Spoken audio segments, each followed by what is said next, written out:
स्वतःच लढायचे असतात.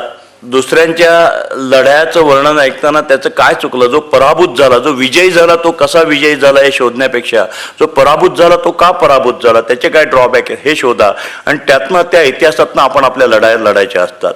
आज तुम्ही भारतासारख्या देशात आहात. दुसरी स्ट्रेंथ आहे जगातली तरुण पॉप्युलेशन जी जगात कुठेही नाही आहे, ती फक्त भारतात आहेत. जगातले सगळ्यात तरुण आज भारतात आहेत आणि जगात कुठेही, अगदी इंग्लंडमध्ये सुद्धा काय इंग्रजीमध्ये, इंग्रज ज्या ज्या देशात बोलतात त्या देशात सुद्धा बोलले जात नाही एवढे जगातले मॅक्झिमम इंग्रजी बोलणारे या आपल्या देशात आहेत. त्याच्यामुळे ही प्लस बाजू आहे आपली. त्यामुळे बिझनेस करणाऱ्याला इथे कधीच मरण नाही आहे.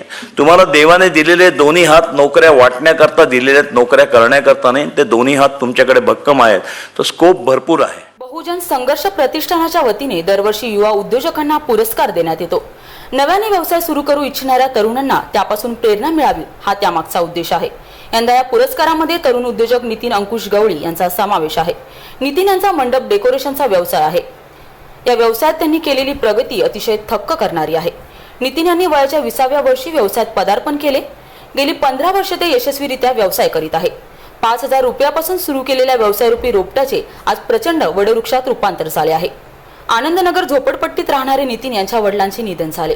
त्यावेळी अवघे 20 वर्ष वय असणाऱ्या नितीन यांच्यावर कुटुंबाची पालन पोषणाची जबाबदारी पडली. आपले थोरले बंधू नामदेव यांना बरोबर घेऊन त्यांनी मंडप डेकोरेशन व्यवसाय सुरू केला. व्यवसायासाठी सुरुवातीचे 5,000 रुपयाचे भांडवल त्यांची आई शारदाताई यांनी त्यांना पुरवले. शारदा त्यावेळी कचरा वेचून कुटुंबाचे पालन पोषण करीत होत्या. दोघा बंधूंनी व्यवसायात स्वतःला पूर्णपणे झोकून दिले.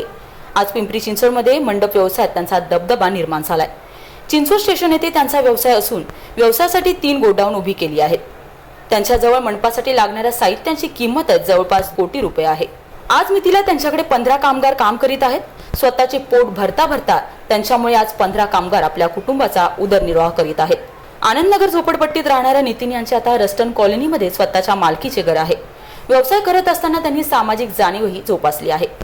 जय भीम मित्र मंडळातर्फे ते सामाजिक उपक्रम राबवत असतात.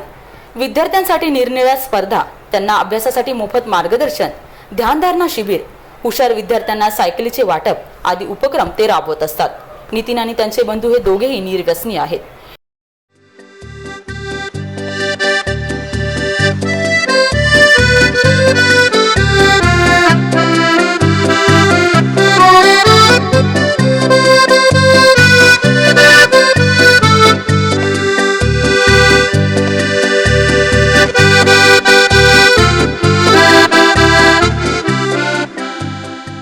नमस्कार, मी नितीन अंकुश गवळी. मी एक उद्योजक असून माझा चिंचवड स्टेशन येथे मंडप डेकोरेशनचा व्यवसाय आहे. मला बहुजन संघर्ष प्रतिष्ठानतर्फे यंदाचा युवा उद्योजक पुरस्कार मिळाला आहे. त्याबद्दल मी बहुजन संघर्ष प्रतिष्ठानचे आभार मानतो. नवीन उद्योजक व्यवसाय करताना ओळख यावा यासाठी दिला जाणारा पुरस्कार हा चांगला उपक्रम आहे. त्यामुळे इतर युवा उद्योजकांना त्यापासून प्रेरणा मिळेल. तसेच जे तरुण नवीन व्यवसाय सुरू करू इच्छितात त्यांनाही यापासून प्रेरणा मिळेल. तरुण उद्योजकांनी अशी प्रेरणा मिळत राहिली तर अनेक नोकरीच्या मागे न लागता उद्योगधंदे सुरू करून स्वतःच्या पायावर उभा राहतील. तसेच इतरांनाही रोजगार मिळेल याची मला खात्री वाटते. धन्यवाद. उडत्या पाखरांना परतीची तमा नसावी, नजरेत सदा नवी दिशा असावी. घरट्यांचे काय आहे बांधता येईल केव्हाही, पण क्षितिजाच्या पलीकडे झेप घेण्याची जिद्द असावी. झेप आकाशी घेतली जरी पाय अजूनही जमिनीवरी.